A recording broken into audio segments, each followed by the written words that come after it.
right, welcome back to Sweet Science Boxing Gym in Hawthorne, California.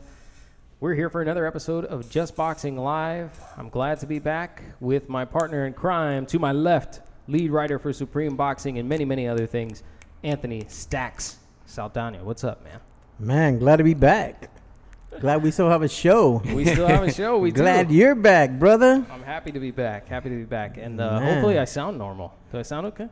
You sound just great, bro. Better than ever. You sound just great, better man. Than ever. Better than ever. That's right. Thank you, guys. I appreciate you.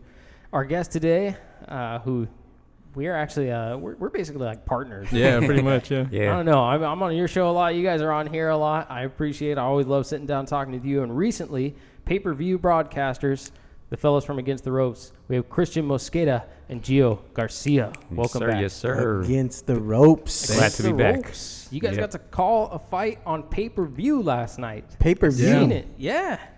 You had to pay to watch? On Fight TV? You had to pay to watch. On Fight TV? Yeah, $14.99. It was $14.99 affordable. on Fight TV. The All-Star Boxing? Mm-hmm. It wasn't on Facebook? It was not on Facebook. Oh, wow. I guess that's like the only, because we like to check out the comments. We couldn't do that with Fight. That was the one thing I was going to ask you guys about. You lose all the interaction, right? Mm-hmm. Because it's on pay-per-view, you don't get to chat with people. So is that a lot different? Or? It was a lot different. They told us like 5 minutes before going live.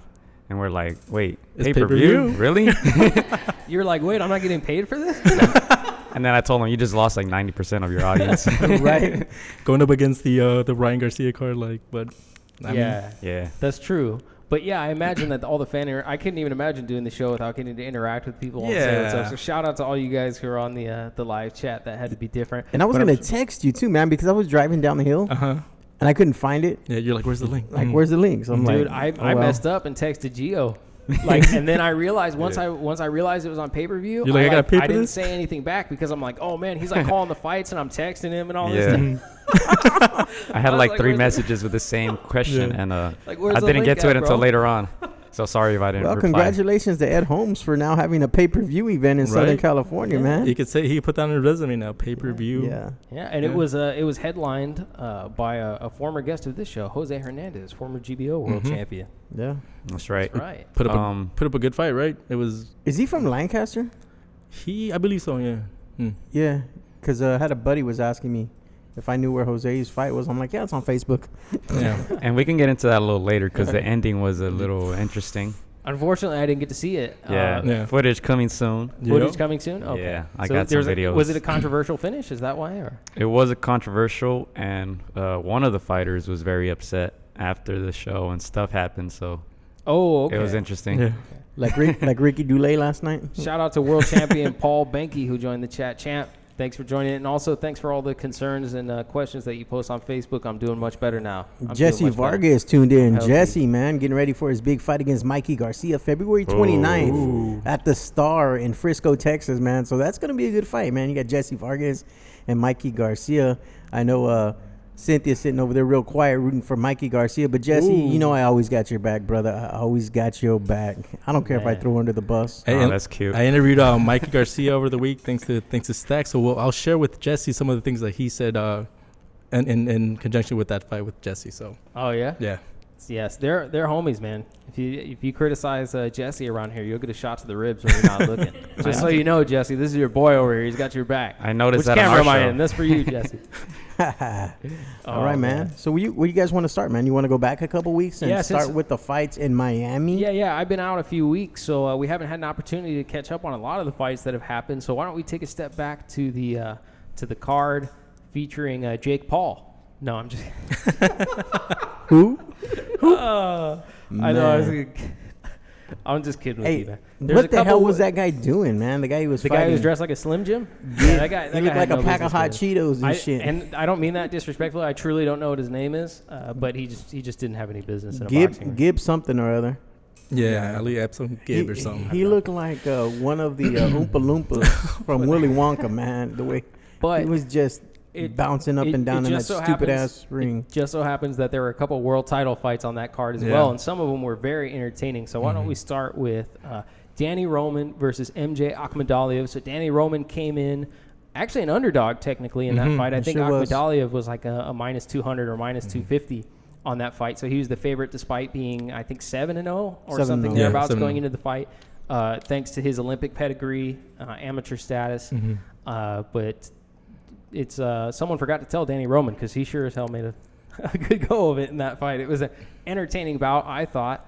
What did you guys think about it? It was a split decision loss for Danny Roman, and he has since, I believe, appealed, or not appealed, petitioned to run it back immediately. To get an immediate rematch. You know, so him coming off the injury, was that a good idea to take that one right away? I don't think so. I don't even think, even if he wasn't injured and just was 100%, I don't think it was a good fight for him to take. And you know what? That's the business side of my mind thinking right now, is that, look, man, that's a very high risk, low reward fight for Danny. You know, Danny's not the most talkative person. He's not the most popular person on social media per se. Good kid. All of us know who he is. Yeah. We've all had the opportunity to sit down and talk with Danny, but Danny's not that type of fighter that's got the 4.5 million Instagram followers and the backing and everything else. He's not as popular as some of these other fighters out there. To me, somebody like that has to build his name by fighting big fights and big names. Danny goes about it the old school way. Yeah. He takes the toughest fights. He wants the toughest fights, and he wants to get in there in the ring and prove himself and create a legacy in the ring. And I give him 100% respect for that. I just don't think that fight right there made a lot of sense for him, and it cost him his belts. He fought a hell of a fight. It could have gone either way.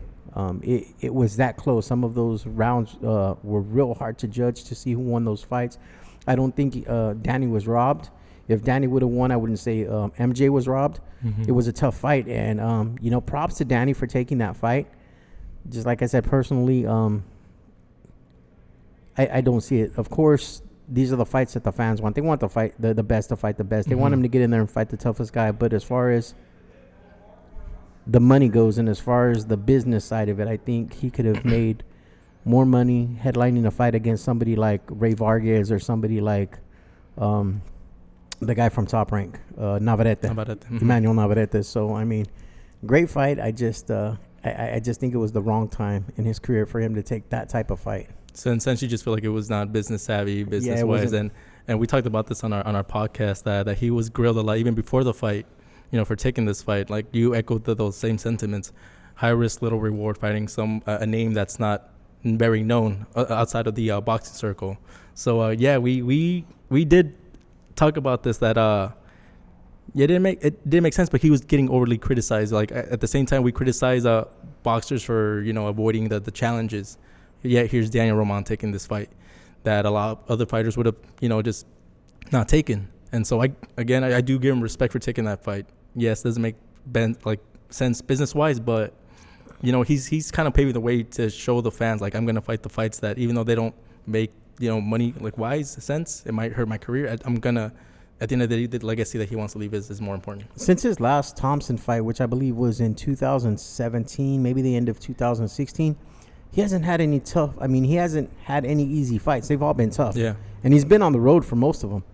I think he's fought one fight here in L.A., and that was a tough-ass fight against TJ Doheny, right? Doheny, yeah. Only fight that he's ever fought in Los Angeles, right?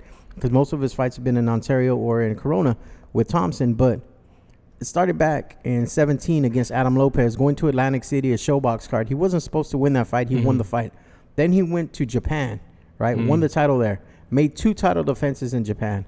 Then signed with DAZN, made his title defense in Chicago against Gavin McDonald, right? And then made another title defense and a unification fight against TJ Doheny. So he's been in nothing but tough-ass fights, man. He doesn't duck. He takes on anybody. Yeah. So mad props to him for that. I guess you can call it bad for business if you want to, but it's good for the sport of boxing. Yeah. So meaning the one thing that we as fans, right, we're – for you, your media members, you guys, broadcasters, all this different stuff. But as fans, what we want to see is we want to see kind of good action fights. And we actually talked about it when Jesse Vargas was here with Danny Roman. If you remember, one of the things that Jesse brought up was, what kind of fight do you want to see? Do you want to see the action fight, or do you want to see that kind? And I said that as fans, generally, the fights that we the fights that we remember, the ones that we talk about all the time, you know, they're those really entertaining kind of tough drag-out brawls like what Danny Roman had with TJ Doheny and what he has now with Mj Akhmadaliev. So I have a lot of admiration for it.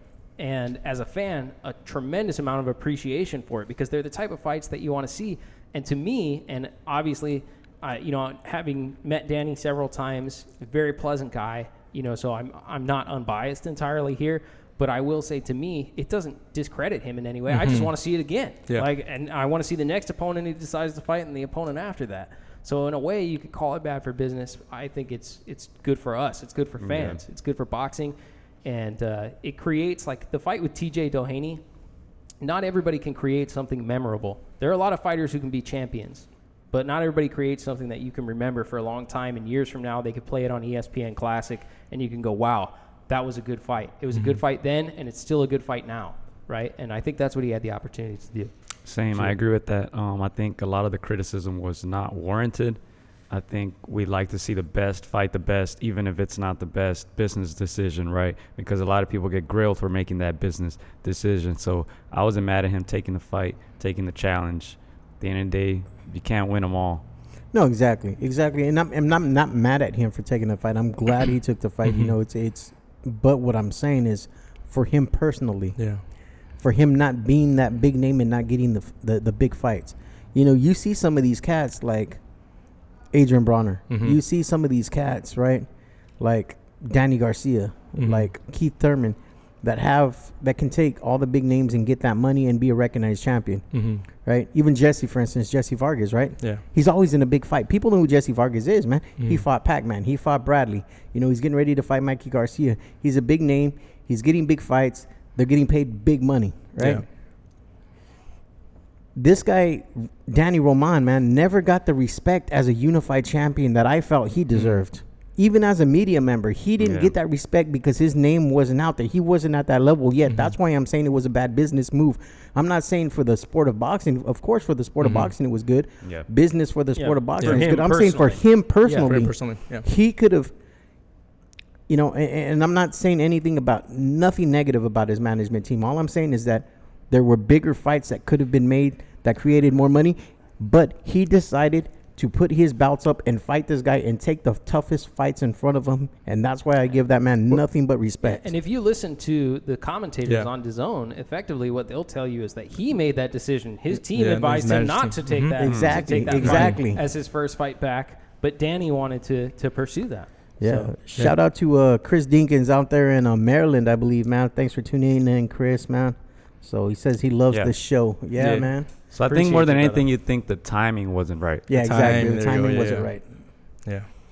Do you guys think that Mj Akhmadaliev was surprised? That he took the fight? I think so. No, not that he took the fight, just with that he how won? difficult that the fight actually was. I think it was.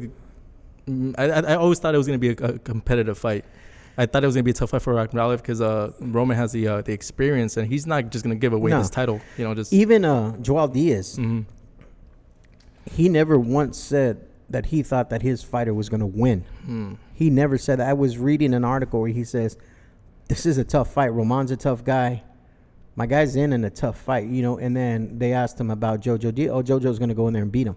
Yeah. You know, where in one paragraph when he's talking about MJ, he's talking about, man, this is Danny Roman. I know Danny. We know him. We've trained with him. We know who he is. We know what he's about. We've seen him come up through the Thompson. You know, the Thompson cards, he's a tough fight. MJ's going to have his hands full. Then they ask him in the next paragraph, hey, what about Jojo and Tevin Farmer? Jojo got this. Tevin Farmer is not experienced. Jojo's going to defeat him. Was completely 100% confident in Jojo, where with MJ and Danny, you could tell that he was a little bit hesitant to even say that MJ was going to beat Danny, you know, which he never did. You know, so it was it's a tough fight. Danny's a tough kid, so let's go to that fight next, Gio. We talked a little bit before this about Tevin Farmer and Jojo Diaz. What was your thoughts on Tevin Farmer and Jojo Diaz? As soon as I saw Jojo wearing that Kobe jersey, I knew Farmer was in trouble. And I feel like just Jojo wanted it more. There's a lot of talks about Tevin maybe struggling to still make that weight. Didn't look good in the fight. And Jojo looked like for him like it was do or die, and that's how he fought. And respected Jojo, man. I know a lot of people don't really give him credit. A lot of people aren't big fans of him for one reason or the other. But, I mean, he showed that he's a true champion by beating Farmer. And the fact that you say that Farmer didn't look good because he maybe had trouble making weight is the exact thoughts that I was thinking, because of the fact that when Jojo fought Gary Russell Jr., Jojo had already had trouble making weight. He was already having trouble making 126. He looked a little bit lackluster. He really couldn't fire off on Gary Russell the way I think a lot of us expected him to. There was a lot of times he seemed real hesitant. Yeah. And sometimes when you overtrain, sometimes when you're drained, I've heard fighters say it in the past, it's hard for them to pull that trigger. Yeah. Right? And it kind of looks the same way Farmer did against Jojo. Now Jojo's comfortable at 130, and if Farmer was having any trouble making weight, it looked like he was having trouble pulling that trigger against Jojo. Jojo looked good. He looked in shape. Like you said, it seemed like it was a do or die fight. Yeah. It was the third time he was fighting for a title. Had lost twice. Once in the ring and then lost once on the scale. So it's like he had to win this fight to win this. Yeah, this is one of those fights where like you just think Jojo's gonna come up short. I mean, he's had these moments, these title shots, and he's come up short. And then you see these prospects, you see how far they could get. You're like, Jojo's gonna just come short. But this night he just looked like a man possessed. Like everything was just going for him. Like that energy was there. He let his hands go. He just looked fluid. Yeah. It reminds me a little bit of that Andre Berto versus Victor Ortiz first fight, where like Victor just looked great. He was possessed. He was just letting his hands go in, and this was Jojo's moment. And big credit to Jojo too, because he had that bad cut at the beginning of the fight. I thought it wasn't gonna go past the fourth round with that bad cut. It looked nasty. Yeah, exactly, man. He took that headbutt, man, and man, that was, you could see the bone, man. That was horrible. And what that does for all of us out here in Southern California, that know the scene, and then worldwide, of course, if it gets announced, but out here in Southern California, man, that sets up a match between Jojo Diaz and Leo Santa Cruz, or Jojo Diaz and Oscar Valdez, man. Can you imagine a card? July 11th at the Staples Center. Right? With Linares and Ryan Garcia, and then Jojo against Valdez, or Jojo against Leo Santa Cruz on that card. Imagine all these promoters getting together, Top Rank, sending Valdez over, or PBC sending Leo Santa Cruz over to fight Jojo. And they can't say that it can't happen, because you know what? Jojo's already fought Gary Russell, who's a PBC fighter, so they can work together. They can make that fight happen between Leo and Jojo. I mean, that right there, just that fight sells itself right there. Oh yeah, those going back to the business side of it, right? Back to the business side. Staples Center would be rocking, bro. Yeah. I mean, I don't know if you guys were there when Mares fought Santa Cruz. Oh yeah. The first time, it was wild inside of Staples Center, man. It was absolutely nuts in there. So, I mean, Jojo winning that title has created some big fights. There's Burchell, Santa Cruz, Valdez, Diaz. Wow. SoCal, man. Yeah. That's crazy right there. I think the one thing about that fight is, even in the aftermath of that fight, people are talking more about reasons why Tevin Farmer lost. You know what I mean? That's kind of shows you what people's perception is on the fight, is that, maybe Tevin, maybe he wasn't in shape, maybe something happened, maybe he hurt his hand, maybe he did all this stuff. At the end of the day, if he had trouble making the weight, they contracted out at that weight. They both had to make the same weight. And I thought that Jojo Diaz put on a great fight. Yeah, he came out with the right game plan. It was a lot of pressure, a lot of aggression, and Tevin Farmer just couldn't seem to escape it. Like, he wasn't doing enough in any round. Like, in any given round, Jojo Diaz was kind of the one who was keeping the pace, maintaining the activity, the ring general. Tevin Farmer was doing a lot of leaning to try and avoid shots, but was still getting hit. And so at the end of the day, it's I got to give credit to Jojo Diaz for walking away with that win. Yeah. Then in the main event of that night, you had Andrade fighting, what was it, Keeler? Yeah. Was that the main event? Was it the main event? Was it? Jake Paul was. Right? After Jake Paul and Hot Cheetos guy took off, man, do you see the crowd emptied out? Yeah. I saw that. And the Boo fight wasn't very entertaining. I honestly didn't watch those two fights. I just turned the TV off, wanted to go do something else. Yeah, not interested in Andrade? Not interested. Man, somebody's got to step up and fight that kid, man. Yeah. Seriously, he has all the talent in the world. He can box. He's not the most eye-friendly fighter out there, man. He's not the most entertaining fighter. I mean, as far as boxing-wise and watching these fights without going to sleep, I mean, Kind of reminds me of at that weight class, I would say maybe somebody like a Lara or somebody, that's just kind of anybody, man. What is he? Kind of lulls you to sleep. Almost 30 years old now, and Chris Dinkins, I'm not even interested in his fights at all. Somebody's got to fight him. Chris Dinkins chimed in and said, "Will we ever get Andrade versus Charlo?" I don't think we're gonna get Charlo versus anybody ever. Charlo needs to step up and fight somebody, man. I mean, seriously, he can't outprice himself. So he can't outprice himself. He needs to step up. He needs to cross the street because that's where all the fights is with DAZN right now at 54. Yeah, I mean. He or at 60 actually. Well, you're talking about 60, right? I'm sorry about that. At 60, I'm talking about the Charlo at 60. We'll talk about the other one here in a minute. But I mean, at 60, I mean, step up and fight Munguia. Step up and fight somebody. I mean, shit. Come fight Gabriel Rosado if you have to. I don't know. Give us an entertaining fight. Fight somebody. Fight Canelo. Fight somebody. Fight Saunders. You're talking about Boo Boo, right? No, Charlo. Charlo. Okay. I mean, fight Both. Fight Boo Boo. Both. They fight each other. There you go. Well, he did say he wanted to move up and weight and fight Billy Joe Saunders after that.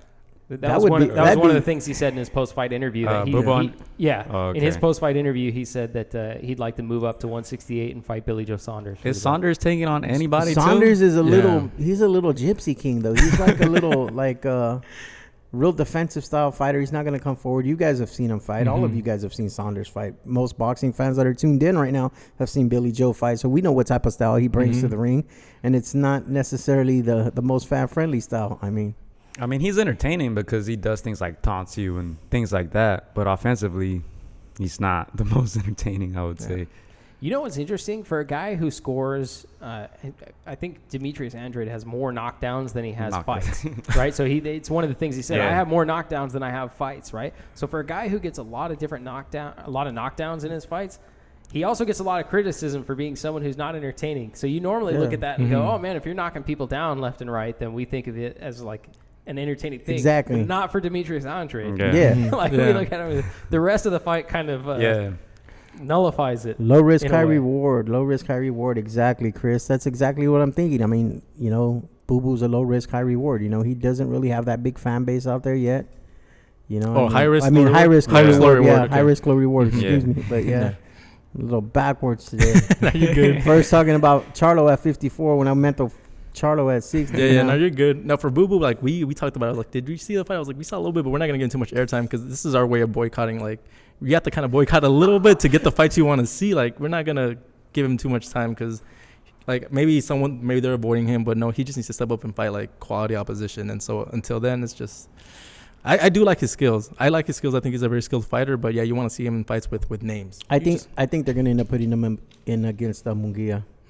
I think he's gonna box Munguia's ears off, and it's gonna be a boring fight, and he's gonna dance around Munguia all day long. I don't think Munguia has the technical skills to stop him, to cut off the ring and hit him and hurt him. He might get a few shots in here or there, but I just don't see Munguia cutting off the ring against somebody like Boo Boo.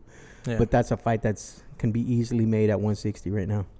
Before we move away from that card, there was another fight with someone who you guys have had on your show a number of times, who you're friendly with and acquainted with, Anthony Sims Jr., who took his first loss in kind of a challenging performance. So I just wanted to quickly get your feedback on what you saw in that Anthony Sims Jr. fight and how you think he should proceed. You want to take? I'll take it. Go ahead. Okay, I'll he's Anthony Sims Jr. He's our boy, but we're gonna be very honest, critical, and just be honest with him. I thought he fought well the first rounds. He was boxing well, moving well, sticking well. The thing is, like, what we see on TV, sometimes it's different from what the judges see ringside, especially when you have a pressure fighter like Angulo that he had in front of him. I think towards the middle rounds, he had to change his approach to the fight. He had to throw more combinations. Angulo started taking control, being the ring general in that fight. And so I just feel like he was fighting a little bit too tentative. I feel like he could have done a little bit more just to sway the judges. I was a little surprised when they went back to the corner. His corner told him, like, you're behind on the cards. I still thought that he was ahead on the cards, but again, the judges see something different if you're ringside, especially against a pressure fighter.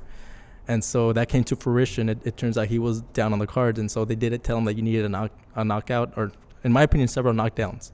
So, yeah, I think it was a lackluster performance from him. We expected more from him. We know that he's capable of doing more and being better. So, yeah. To me, I mean, this was a fight for a title, the Latin American. What was it, WBO? Yeah, something like that, yeah. So anytime you fight for any type of title, it's always going to be tough. I just feel like he just fired his coach the previous fight, right? He's with a new trainer. I feel like he's just kind of right now trying to find his way, right? Trying to establish some type of rhythm. Is he going to fight at 168? Is he going to fight at 175? Right? I feel like he still has to figure that stuff out. Hopefully this loss helps him figure that out, right? Because in the past, he's been trained by Freddie Roach, by Emmanuel Stewart, by his uncle Roger, Mayweather. I feel like right now, we don't really see that from him and his team, really. Yeah. So, I mean, hopefully this loss just wakes him up. And this was no easy fight. His opponent had only had one previous loss to Zurdo Ramirez.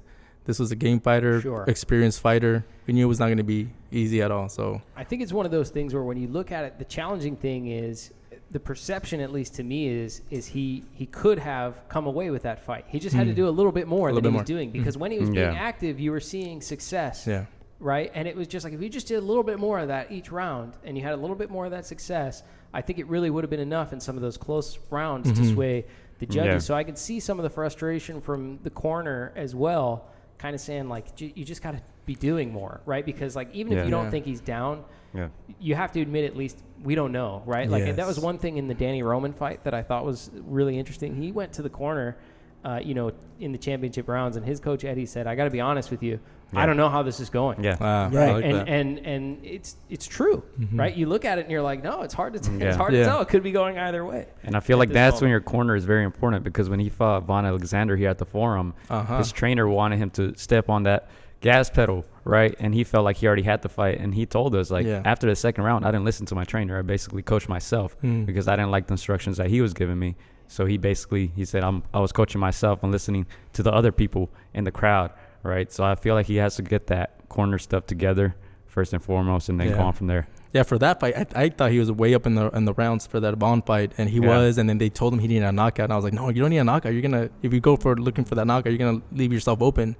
And I felt there was some similarities to this fight, but as opposed to that fight, this fight was a lot closer than he thought. So definitely the trust isn't there, at least, which I don't know how you can actually proceed, with a corner. I understand changing corners if what you're saying is I can't trust what my corner is telling me. I don't believe them, But, and one of the comments I made actually, of course, in the aftermath of Andy Ruiz Jr. and Manny Robles, who parted ways, a couple of weeks ago, the trainer's always the first one to go when something goes wrong. Yeah. If something goes wrong, the fighter, it's for every some coach reason, in every sport, right? They always get blamed. It's always the first thing to happen, right? The coach, the trainer, whatever. It's like, and it's unfortunate because a lot of times you can look at it and go, it doesn't really seem like they should be taking the brunt of the assault. This ain't a video game where you can just control what the player does. Yeah, exactly. So they're always Rudy Hernandez. Shout out to Rudy Hernandez, who just jumped on. Of course, you guys see Rudy as a boxing coach, MMA cut man, all over the place. Rudy, you're on TV like every other weekend, man. You must have those miles. Gotta respect the hustle. Exactly. So we also had last week Kell Brook. You guys have any comments on Kell Brook? Can I yawn on this show? Yeah. I figured that was going to be your response. I could see it in Gio's face as soon as I said Kell Brook. So that same week, though, we'll go back real quick before we talk about Kell Brook. There's nothing else to say. We're done talking about Ugas and Mike Dallas. That's the card I was talking about. Oh, you were talking about the Ugas fight. Yeah, you had the Ugas card that night, too. So Ugas did his thing, beat up Dallas the way he was supposed to. And now hopefully he'll get either a shot at the WBC interim title or a shot at actually fighting Earl Spence now. It just depends on what happens with Earl Spence. But, yeah, that was the other fight. I knew there was another fight that weekend. That wasn't memorable. That wasn't memorable? Yeah, because you had fights Thursday, which was the card of Miami. By the way, what do you guys think about that Super Bowl weekend? They received a lot of criticism for that. The Zone and Matchroom for scheduling that during Super Bowl weekend. Yeah, the criticism is, Miami. I think, about the attendance, right? So they're basically saying, hey, the people who are there for Super Bowl aren't interested in going and seeing fights in Miami. And everything will be expensive, hotels, everything's expensive. So at the end of the day, it doesn't work out from an attendance standpoint. for the people like us who watch boxing, religiously or at least enough to have DAZN already, I don't think it really impacted it all that much in the sense that, like, I still watched it. You guys still watched it, right? Of course, they had the YouTube fans and everyone who was coming in to watch Jake Paul and that other guy whose name... there was no buzz anyways, man, because of the tragedy with Kobe. Yeah, Kobe had died that Sunday. To kick off Super Bowl week. So everything on every sports channel, especially out here in Southern California, especially out here, like come the night of the fight, and I'm like, oh yeah, it's Super Bowl weekend. I forgot, and it's like they're in Miami, it's Super Bowl weekend, but like there was no buzz because everything was about the tragedy with Kobe. So I mean, there was no buzz about the Super Bowl anyway. So I mean, it's, to me, as far as DAZN having a Super Bowl weekend, oh well. I mean, it is what it is, because I don't know. It was just a crazy week in sports that week. It was. I don't know what the attendance numbers were like for that, but I will say that on TV, the venue didn't seem to be... Looked like a warehouse or something. It was one of those things where I looked at it on TV and thought, how did they afford all these fights?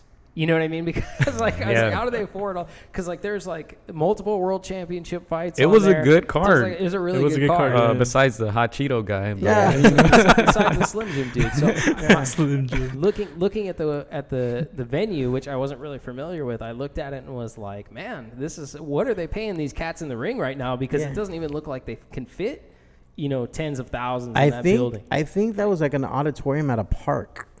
At some park, like in Little Havana or somewhere, is what I was. No, I'm serious. I'm being dead serious. Like, it was at a park. They can always like deck it out and make it look like it's something. Well, fancy. it was like, it looked more like when you watch things at like Nokia or LA Live or something where it has like multiple levels, like the balcony level. Yeah, it had a balcony up there. Yeah, so like you see people on the balcony level and you're like, this isn't an arena. Like, I wonder. Yeah. I don't know what the attendance numbers were. If you guys know what the attendance numbers were, throw them out on the chat, because I'm not sure what it is. Shout out to Big Surge. Big Serge Estrada, Cutman, joined us on there. What's up, Serge? So we were just recapping some of the fights from last week. Of course, I had a couple weeks out of action, so wanted to talk through those. But then we also have to get up to the fights this week, right? Because we had plenty of those starting on Friday. There's so many that I'm not even sure where we should begin. Where do you want to start, Stacks? Woo!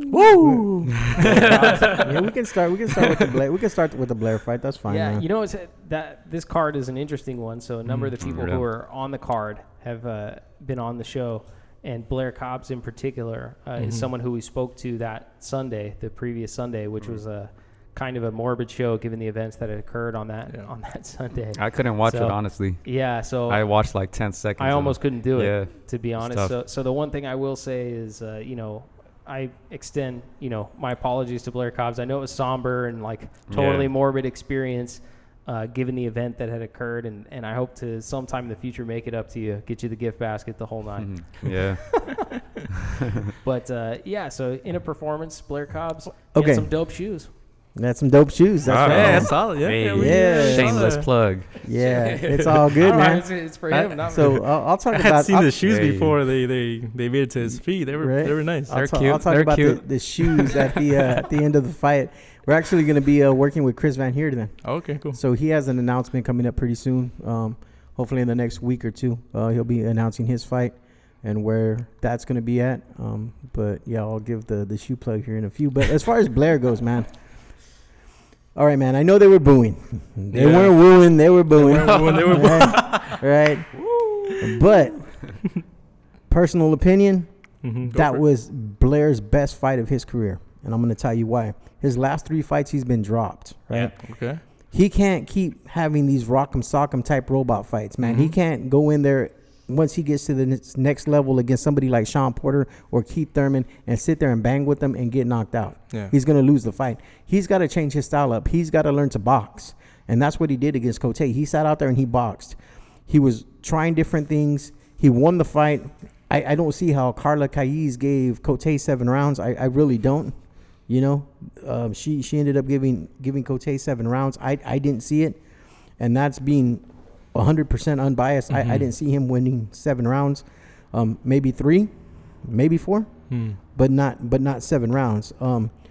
Blair boxed the way he was supposed to. I think he could have used his jab a little bit more. I think he could attack the body a little bit more and did some things. But Blair didn't have a big amateur career in Mexico. When he was out there in Mexico, he didn't have a big amateur career. And I think he's only on his, 12th professional fight? 14th in the league? Is it 14? Yeah. So not very many professional fights. So something like this it's a good learning experience for him. It's a good learning experience for the team. It showed a different type of Blair that we're not used to seeing. I think everybody thought he was going to get in there with this African cat and bang with them, and it didn't happen. You know, I mean, but like I said, he's been dropped his last 3 fights. He's been hurt his last 3 fights, and he can't continue to fight that way. Yeah. Is it entertaining? Is that what we want to see? Is that what makes him the most entertaining man in boxing? The self-proclaimed? Maybe. You know, but the thing is if he's going to go to that next level, he's got to change up his style. Yeah. So when he does get there and he does fight somebody maybe like a Danny Garcia, an Amir Khan, a Keith Thurman, somebody at that level, right, at that higher level, he can either box or bang with them. He's got to be able to do both, depending on the type of style and the type of person that he's fighting. So like I said, to me, I think it's the best performance of his career. Okay. Was it the most entertaining performance of his career? Hell no. Were people booing? Of course. But as far as him doing what he needed to do in the ring, I think him and his team accomplished what their plan was. So, yeah, I think some of the aspect of the booing was because of the flash. They were fighting in SoCal. You know, you have a huge Hispanic fan base, and they want to see a humble guy. They want to see a humble guy. He's not playing that role. He doesn't want that role. He wants to be the flashy, you know, get in front of the camera, be loud. And he's a good guy, but that's the character that he's taking on. So that had to do with some of the booing. Yeah. I'll go back to the press conference. He's the type of guy who's going to sell his own fights by himself. It was nice to see the Cote, you know, get in there and help him out. Yeah. You know, he made some of the people that don't know boxing like, oh, I want to see that fight because of that press conference. He's like, I'm gonna F you up. Yeah. And so he made a lot of people interested in that fight to see that fight. Back to the fight. I agree with what you say about the soccer. He can't be taking, you know, those kinds of risks because he's gonna get caught. Yeah. I thought the fight was a lot closer though. I think it could have, in my opinion, I thought it was close. It could have gone either way depending on what judge liked what they saw. I thought Cote fought very well. He put him in trouble a couple times. He had him. I want to say a little nervous in that ring, but I agree that at least he didn't take that big hit that he's susceptible to. So a better performance from some of the previous past, but I think Cote did give a good account of himself in this fight. Yeah, and Cote had been out of the ring for a while too. Yeah, Cote, as far as from what I heard, because you know I didn't really do a lot of background checking on Cote. I guess he had been out of the ring almost 2 years. Is almost what 2 years. 36-year-old. Yeah. Yeah. So I mean, if you want to be at that top level, you got to have a better performance than that, Blair. Yeah. I mean, and that's the truth. Yeah. But I mean, styles make fights, and you learn, especially if this is your first time trying to fight defensively, trying to learn a different style of boxing, trying to change your type of performance you have. You're not gonna be 100% that very first fight. You know, I mean, you're gonna learn. So. I think going to the scorecards, a lot of people were a little like they weren't sure who was gonna get that decision. That's what the feeling I got, that they didn't know who won this fight, and it was one of those closer fights than most. Yeah, and just going back to the style, he has athletic abilities to change it up. Like that's the thing. He's quick. He's powerful. He can move around the ring. Obviously, he has a good inside game. But I think I always like to see a guy like him, very high confidence, right? I always like to see his opponent kind of match it. And you saw that in the press conference, right? Yeah. And you saw that as well in the ring. So I'm not mad at that performance. You can't always knock everybody out. I don't like to see that either. I like to see a challenge, right? We're talking about Dani Roman taking on the challenge. I like to see him be challenged. And, I mean, he got the W, so what can you say? Yeah. And talking about the W at welterweight, Golden Boy also had another undefeated prospect fighting that night from Orange County, which was another guest of our show, Alexis Rocha. Yeah. You know, who had a very tough fight against Brad Solomon. If you ask his corner, but not if you ask the judges, though. No, I didn't see what the final. Oh yeah. I did hear. I guess one of them had it like 100 to 89. Well, no, there was two. There was one card I think was a shutout, and then one was 99 for 91, like 91. Yeah, I mean, I think. Yeah, that's right, because I heard his corner was showing some serious concern towards the later rounds of the fight, and we're telling him, like, one of the things they told him, which I think was a great corner instruction, is he actually said, "You're going to hate yourself tomorrow, right? Like if you don't, and I don't think he meant like, hey, we're losing. It's more like, hey, if you don't pick it up and do what I know you can do against this guy, right? Like I can see that you can do this. You're going to look back at this regrets. And go, man, I could have done more, right? And to his credit, he came out and scored a really big knockdown towards the end of that fight. Yeah, in the 12th round. Yeah, in the 12th round. So I think some of that resonated with him in the corner. So I think that was great instruction for him to receive there. That may be a fight that we see down the line, pretty quick here as well, is Alexis Rocha against Blair Cobbs. So, I mean, I think they're not quite A-level fighters yet, but this is going to see which cream rises to the top there between those two guys, because they're both almost on the same type of level. I think Alexis may be a little bit stronger than Blair. Okay. I was gonna tell you, I don't want to put you guys on the spot.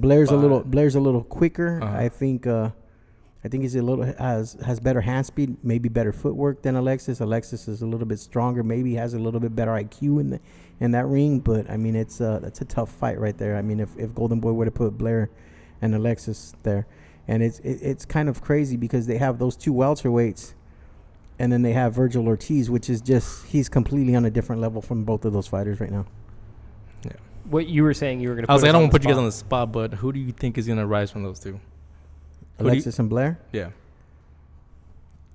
I don't know. I think right now the biggest thing with Blair Cobbs is he has some defensive liabilities that will not carry forward into the future. Like it makes for really entertaining fights right now. But the thing is a lot of times for guys at the level that Blair is at right now, what you really kind of want is for them to be making statements against this level of opposition, and that kind of sets the expectation that when they proceed and advance that they can have really competitive fights. Blair is really more having competitive fights right now, a lot of really competitive fights, and they're entertaining, and he's entertaining. He's a really entertaining cat. Yeah, we saw him dancing to Los Tucanes de Tijuana, right? In between rounds and stuff like that. Yeah, so you look and you're like, wow, man, he's making these up until this last fight. He's making really entertaining and competitive fights. But this isn't really the level where you want to see a lot of super competitive fights. What you would rather see is Blair kind of establishing his dominance over this level of competition, and that's what lets you know, like, okay, he's ready for this next level. So I think that Blair, because of the defensive liabilities that you talked out, he still has some more things to work through before he can kind of take steps even into the realm of like people like former world champions. Yeah. Here's the big difference though. Blair don't have no time to waste. Blair's 30 years old. Yeah, I was gonna tell you. Yeah, Blair's 30 years old. Blair needs to. It's like now or never for Blair. So I think for him the bigger fight. He's gonna get a bigger fight before Alexis Rocha. Because of the fact that there is no time. With Alexis, he's still very young. There's still time to work with him. There's still years to work with this kid and make him into a better fighter at that welterweight or even super welterweight division, because he's a big kid, than there is with Blair. Blair, there's no turning back the clock. Father Time's undefeated. It's like if you get that opportunity to go up against somebody like a Terrence Crawford or somebody, a big name, he's going to have to take the fight, and he's probably going to take an L. Right now, at this point of his career, he's not at that level yet, but you know what? He's going to get paid, and he doesn't have time. He can't say no to those type of fights. He's just not at that age where he can turn it down. It was kind of like the same thing with Oscar Negrete. Negrete is in his 30s already. So when he came and started winning, when he got offered that chance to move up 4 pounds and fight Ray Vargas, he took it. Yeah. That just because he lost doesn't mean he's not a good fighter. It's just he had to take that opportunity. Time don't wait for anybody. Who knows if he's ever going to get another opportunity to fight for another world title. So when that was presented to him to fight in Madison Square Garden on the Cotto undercard, it's like, take it. Yeah, take it, man. You got to take it. And I think that's the difference where Alexis, if they offer him a world championship fight right away, they can say, oh, we don't want it. Where with Blair, he has to take it. It's either now or never. Yeah, now or never, exactly. So the next fight up on that card was one that I had a tremendous amount of conflict in, Jorge Linares versus Carlos the Solution Morales. Right. Carlos Morales has been a guest on this show. I've seen him fight live many times. I see a trend here. Yeah, his Carlos Morales and his team, his brother who trains him, are all people who have been very engaging and always very welcoming to me personally. And so when you see this fight, but then it's against Jorge Linares, who's someone who I just love to watch. I love to watch Jorge Linares. I love to watch him train. I love to watch him fight. Even when he loses, I think he's the type of guy, he kind of reminds me of like, I used to love watching Juan Manuel Marquez. Mm-hmm. And Marquez wasn't winning all the time, but I felt like every time you watched him, it was something explosive and entertaining. And that's kind of the way I feel about Jorge Linares now. So very conflicted fight. I think early on in that fight, it was a competitive fight. Mm-hmm. Carlos Morales was landing some good uppercuts, some good shots on Jorge Linares, but Jorge Linares came out and made the statement that he needed to make in order to kind of prove that, hey, just because I have that one loss against Cano does not mean that I can't still do things at 135. Yeah, exactly. I mean, I think I think just he wasn't. That power was too much for him at 140 when he fought Pablo Cesar Cano. Yeah. You know, I mean, I don't think he was ready to get hit by somebody that big. Mm-hmm. He's a big 140 Cano. Yeah, Cano's big. He's a big guy, and he caught him and he got hurt. And you know what? You can tell that Linares going back to Japan, getting back with his regular trainers, everything, he was comfortable in that ring. It was like, you know, it looked like the Linares of old in that ring. I mean, it looked like some of those Linares fights from when he fought in Japan and some of the ones when he fought in the UK. I mean, it was old school Linares right there, and then he looked really good. Yeah. I mean, like, he looked where he could get in the ring right now with somebody like Teofimo or somebody like Devin Haney and give them a hell of a fight. Mm-hmm. Yeah. I was fortunate to see him at the open workout. I never seen, Linares so confident in that ring. He was just relaxed, smiling, happy. Just he was just enjoying that ring. Yeah, he was just having fun with it. And I was like, okay, he's even relaxed. When he out here at the Forum when he beat the kid from the UK. You know, I mean, he looks good. I mean, at 35, he's comfortable at 35, and he looked really good in that fight. And I think he surprised a lot of people, especially a lot of those Golden Boy people, because when Oscar climbed in that ring with him after that fight, Oscar looked like he had seen a fucking ghost, man. Excuse my language, but he did. He was just like, once Linares started talking about that Ryan Garcia fight, and the announcer started talking about Ryan, you could just see Oscar's face freeze up. Like Oscar started it first. They were in the interview with Beto Duran and all that, where Oscar was saying over and over that it's world title time for Ryan this year, and he thinks Jorge Linares, if he can do something impactful in his fight, is a good next step. He probably wasn't expecting something this impactful. Yeah, I don't think he was expecting that. That's my question is, would this discourage you? Do you look at this? But considering that we also saw a spectacular finish against a very good opponent from Ryan Garcia, do you look at this and go, maybe Jorge Linares is too early, or do you think it's exactly the right time? If I'm putting on my promoter's hat right now, I would not put my Ryan. I keep Ryan far away from Jorge Linares right now. But I'm a fan, so I want to see this. Ryan looks so good, man. Yeah, they both look so good. I'd make the fight happen.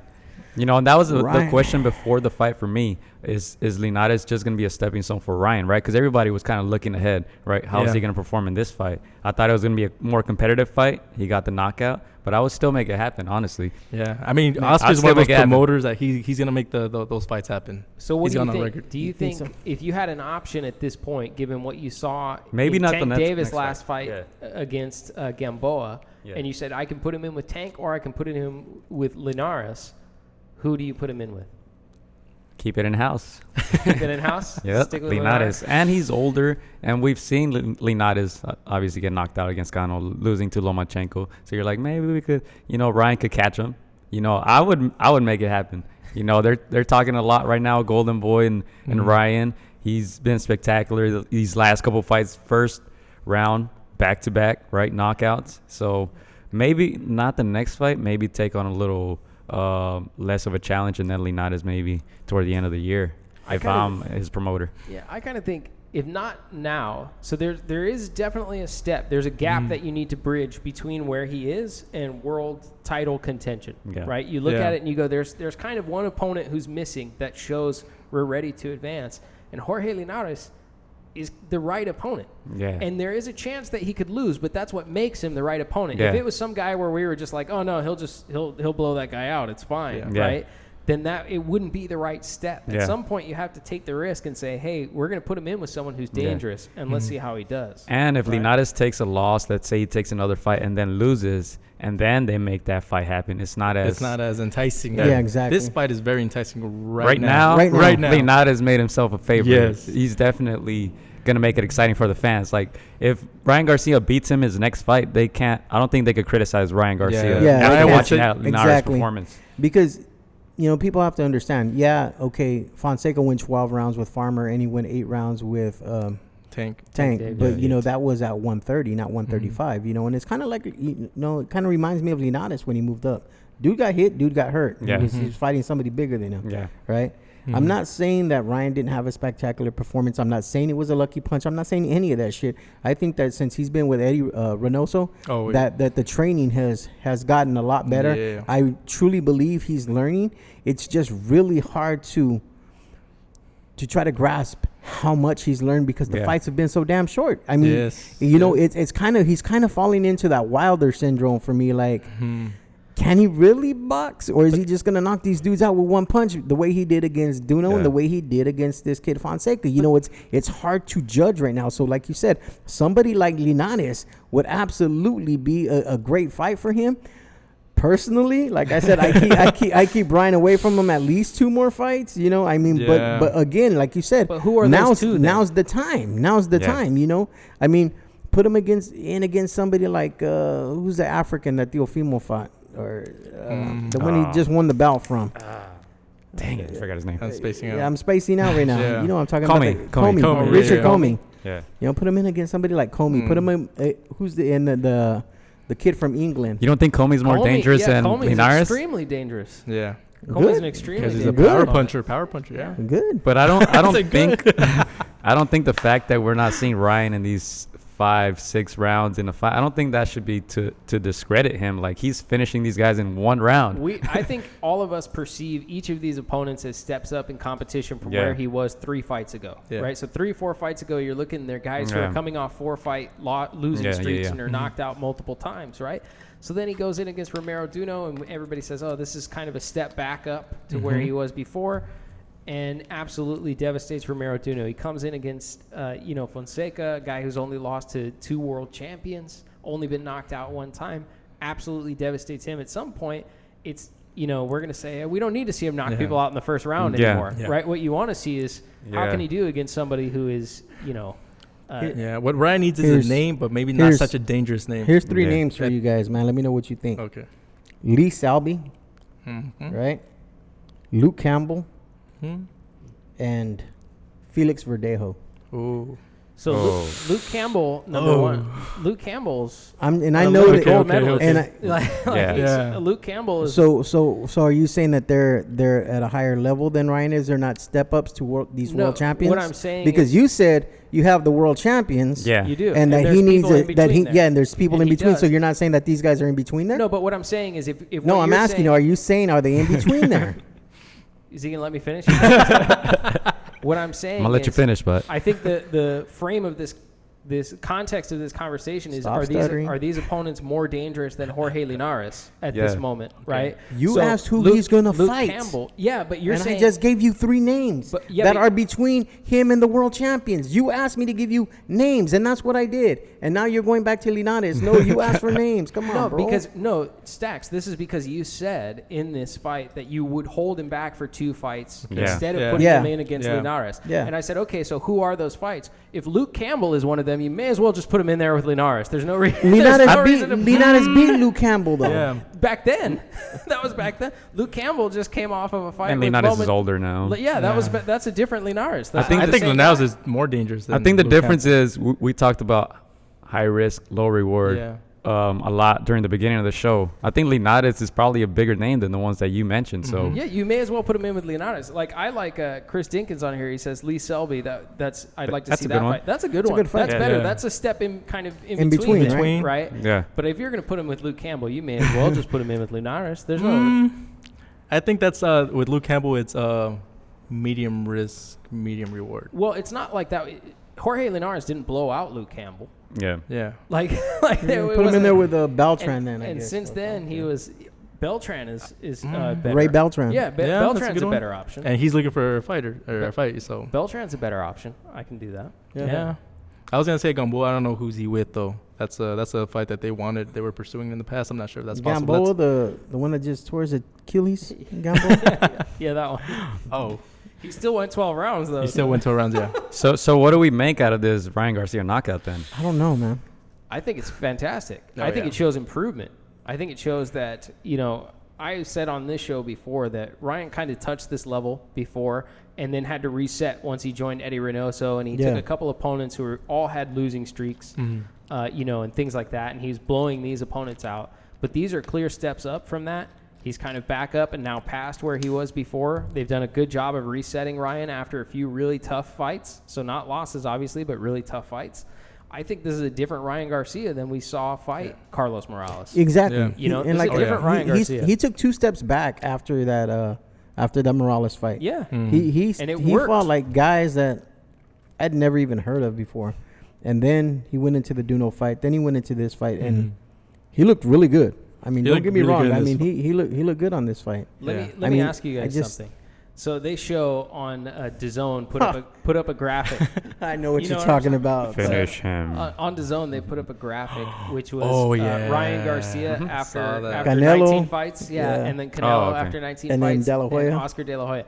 And they showed all of their various accomplishments. I haven't seen it. So they show all of their various accomplishments after 19 fights. And the one on the bottom is Instagram followers. 5 million. And Canelo has a 0. And Oscar has a 0 with an asterisk. Yeah. There was no social media. Because there's no social media. But Ryan Garcia has 4.8 million or something like that. So I think it's 5 now. Okay, probably 5. So I'm not that up on it. But let me ask you this. Is that helping or is it hurting Ryan's reputation with boxing fans to continue to interject the Instagram follower count as one of his accomplishments? I mean, if you're going to put that number, like you don't put 0 next to like the Canelo or the because it was non-existent. So this was the just makes you look this was a DAZN graph. Wow. Yeah, this zone. I don't know who's in that, those meetings and telling them like, oh yeah, we should put these because that's. Look, honestly, I think he's it kind of seems like he's getting a little fed up with this whole Instagram shit and like, look, I'm a fighter now, because I seen a quick interview that we had posted up on Supreme Boxing that Steve Kim had did, and he was like pissed off, like, yeah, go ahead and write about this now. Used to write about all the stuff when I wasn't doing good, and now I'm doing good. Post it up the way I'm doing now. Or you can tell like it's getting to him, like he wants to prove himself in the ring as a fighter, so. We'll see what happens, man. We'll see what happens with Ryan. I don't know, though. I'm still I'm torn. I know he's a good fighter. Yeah. I know he has a lot of talent. I still can't measure exactly where he's at 35 yet, man, against somebody like a Teofimo, somebody like a Devin Haney, somebody like, Jorge Linares. That's why he has to have this in-between fight because I don't know where he's at yet. He's not beating Loma, Can he beat Haney or can he beat Teofimo? Maybe. I don't know. I just don't know. That's the thing with Ryan right now. He's, like you said, he's touched this level before. He's been there. Then he kind of just, went backwards. And now he's back at that high intensity, knock your ass out level again. And I don't know. To see how just a very few fights really change the perspective of the conversation. Yeah. 2 fights ago, we would have said, hey, Devin Haney and Ryan Garcia, that's like, that fight can't happen, right? That's bad for Ryan. Then Devin Haney has kind of a lackluster performance in his last fight. Ryan Garcia has 2 stunning knockouts, and you look at it now, and it doesn't seem so far-fetched. Like you're like, oh, well, he could cause problems for these guys. He could cause problems for Tank Davis. And it just takes a few fights. Like Tank Davis has a struggles a little bit against an injured Gamboa, and then Ryan comes out and does this, and now we go, oh, that might be an issue for Tank. Yeah, and I think that's one thing that I highlighted before the fight. I predicted a knockout because he's showing tremendous power, and not just that accuracy. Like you're saying, maybe it's tough to see what he's really learning, but that's one thing that I take away from it: the accuracy. Right, one punch knockout back to back. Like you don't see that every weekend or every fight on TV. You don't see that unless you're watching Deontay Wilder, right? It's because they're not using the Cobra bag like he does. It's that Cobra bag, bro. That's do that again. That's do that magic. Again. No, I can't do it no more. And I remember they were criticizing him at the open workout for that short inside hook, but it worked. It worked. That's what put it worked. his ass to sleep. That's what put Fonseca's ass to sleep. It's man. really that combination of speed and accuracy, right? It is. That thing is coming with so much velocity on it that it can't not hurt. It can't not hurt when it lands. Yeah. You know what I mean? As long as he's got the right technique on it on the end of that shot, oh man. So no Linares guys for you right away? I think I don't know. Yeah, I mean, let it happen. I would love to see it. Like, I'm a boxing fan before anything else. I'm a boxing fan, right? Yeah. So if you tell me, do I want to see Ryan fight Linares? Yeah, I'd go watch it. As a fan, of course. As a promoter's hat, like you put on your promoter's hat, you'd say. At promoter's hat, me no. As a fan, hell yeah, I want to see that fight. Hell yeah, I want to see if he can hang with Jorge Linares. Put him in there and let's see what he can do with Linares. At some as fight, as a promoter, I don't know. Doesn't make sense business-wise. What do you do? Exactly, because of the fact that Stacks doesn't want to fight anybody. No. Danny, why'd you fight that guy, Danny? He's like, I'm a promoter right now. If you're Ryan, man, and you're undefeated and you have all these followers and you're making all this money, and I just signed you to the quote unquote most lucrative deal ever. No. You know, yeah. I feel why am I gonna risk you? Nah, let's just. He's 21 years old. Let's just sell out a few more arenas. Yeah. You know what happens? Which he can do. Let's just make up a few. Let's just have a few more fights and let's make a few more million before we throw you in there with Linares. Makes sense. Promoter's hat. And I'm talking about promoter's hat. This is the Romero Duno thing all over again. Because Oscar's been playing up this Linares matchup in interviews and doing all this different stuff. It's clear that that's why the card is set up that way. Yeah. That now if you go and you're like, oh, instead we're not going to fight Linares. We're going to fight somebody else who's like not as good as Linares and all this different stuff. You know, the next thing that's going to happen is people are going to be super critical of Ryan, and he's going to come out and say, I want to fight Jorge Linares because that's the, you know what I mean? Because I'm not scared. Because I'm not scared. Just like people said against Romero Duno. I'm not scared. Let's go and do it. I want to fight Duno because I want to knock that guy out. Because Stacks goes and puts out false reports and all this different stuff. He's about to let off that Cobra shot right now.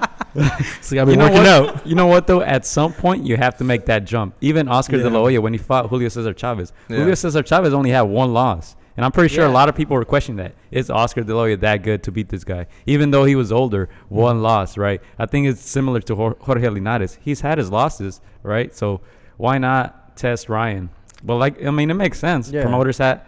Yeah. Make a few more million, and then exactly. I can see Oscar doing that. Do I want to see him fight Linares? Of course I do, man. I want to see that fight. You know what I would do? I hope it happens July 11th. I want to see it, but you're saying promoter's hat. I'm thinking, what would I do if I was Ryan's promoter right now? Nah, I wouldn't do it. I'm just saying. Look, they were putting him on the Canelo undercard in May, finding like a last 3 weeks before the fight, finding a fighter, be like, oh, we couldn't find anybody, but still put him on the undercard. We wanted him to be on the undercard, so that's why we put him on. Have the U.S. Marshals walk that kid like Hannibal Lecter.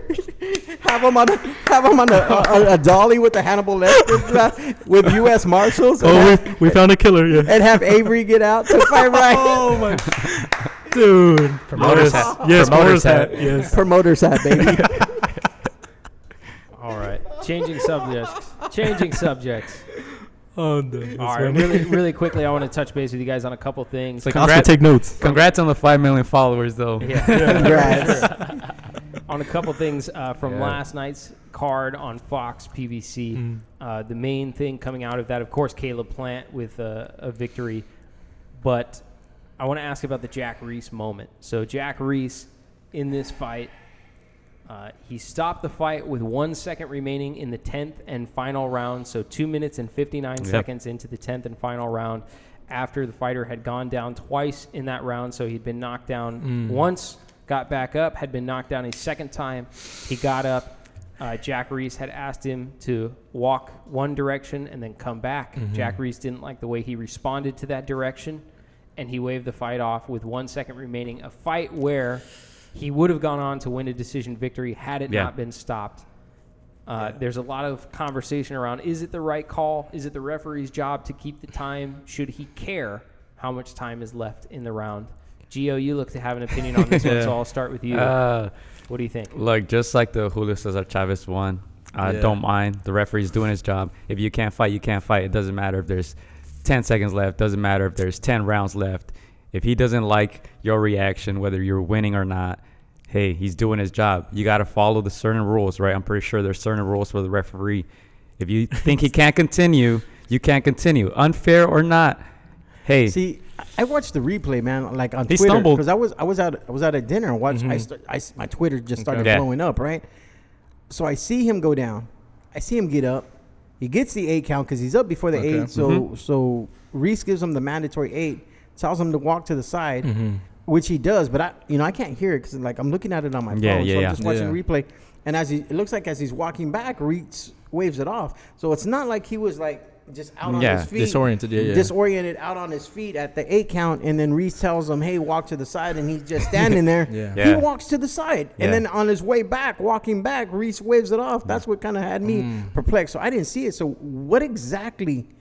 How did it happen? Did he not follow the instructions or what? So because he walked to the side. I'll give you my perspective, and there is one thing that I think could have been done to make this a little bit clearer. But he obviously, and to Chris Dinkin's point here, he called it a great stoppage. He said his legs were really gone after the first knockdown, and I agree with that. And he got up, right? He got up and then got knocked down again. He got knocked down again. He never really recovered from the first knockdown. Is kind of the position that we're talking about. But there is one thing that I think, in retrospect, you could look at and go, okay, if I were to make a change, this is what I would make. Jack Reese was counting after the second knockdown. The fighter had put his arms up on the ropes to brace himself on the corner, and Jack Reese said, "Take your arms down." He took his arms down, and Jack Reese continued the count. Now, Jack Reese then gave him a single instruction, which is not the way that it's portrayed actually on Fox and PBC. It wasn't two distinct instructions. It was a single instruction. Go over there and then come back to me. Which that's what he said in the first knockdown right? as well. Yeah. So he told him, go over there and then come back to me.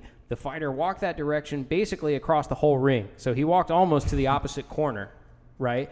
And then turned around to come back. And as he turned around, he did look like his legs were a little bit wobbly.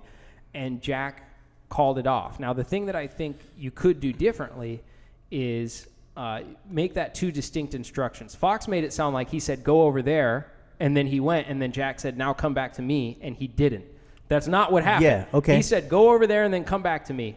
And he doesn't. How long is he supposed to walk, right? Like, does he go to the opposite corner and then come back? Does he just go a few steps Does he do and a come lap? back? Yeah, like what does go over there and come back to me mean? So one thing that I think, I don't disagree with the stoppage because I agree with the idea that, hey, if this were the third round, we wouldn't complain so much, right? It's because this is the last second, the 10th round. It's not Jack Reese's job to say there's only 1 second left. Yeah, that's unfair. Let's give him a chance. He just wants to protect you, right? That's all he wants to do. And I think anyone who's seen Jack Reese perform in the past, he's an impeccable referee. Yes. He's great. Yes. He's great.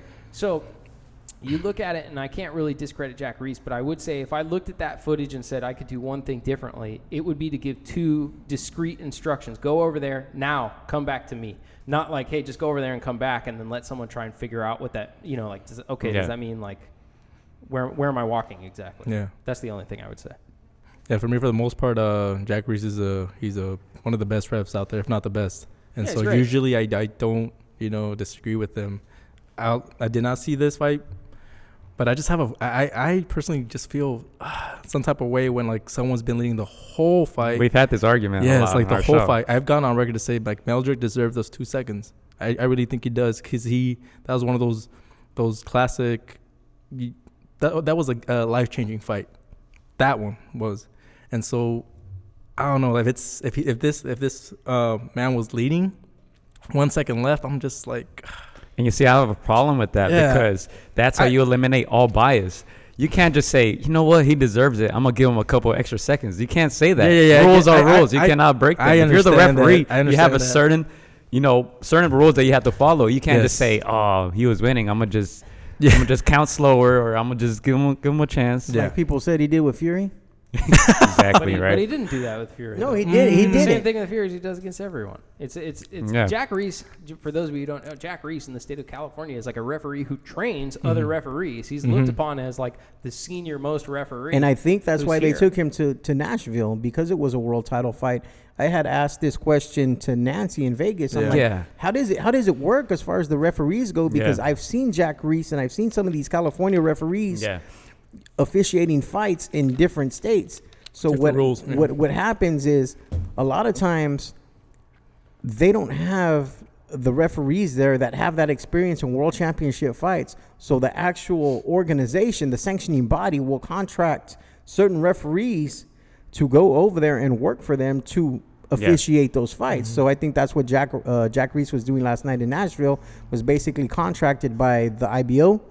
Was it the IBO or IBF to go over there and referee that fight, and basically was contracted by the sanctioning body, because Nashville, I don't remember when the last time Nashville, Tennessee had a world championship fight. I actually think for most sanctioning bodies, any of their world championship bouts will be with an official who's gone through whatever their specific program is. So, like, if you're the WBC, you're challenging for a WBC title, it doesn't matter where it is. You're going to get somebody who's a WBC official. Officiating that bout, because it's a world title fight. Yeah. So it doesn't really, in those situations, I mean, not in this case, it wasn't a world title fight, so it may be more like, but you see it all the time. Like, you may see a fight in Japan where Kenny Bayless is the referee or something like that, because it's a world title fight or a Floyd Mayweather fight. And a lot of times when they're over there already, they'll go ahead and pick up some of these other fights for, probably make a few extra dollars. And, I'll go ahead and officiate this fight. And then the Tennessee Athletic Commission ain't going to say anything about it, because their refs are probably jokes. You know what I mean?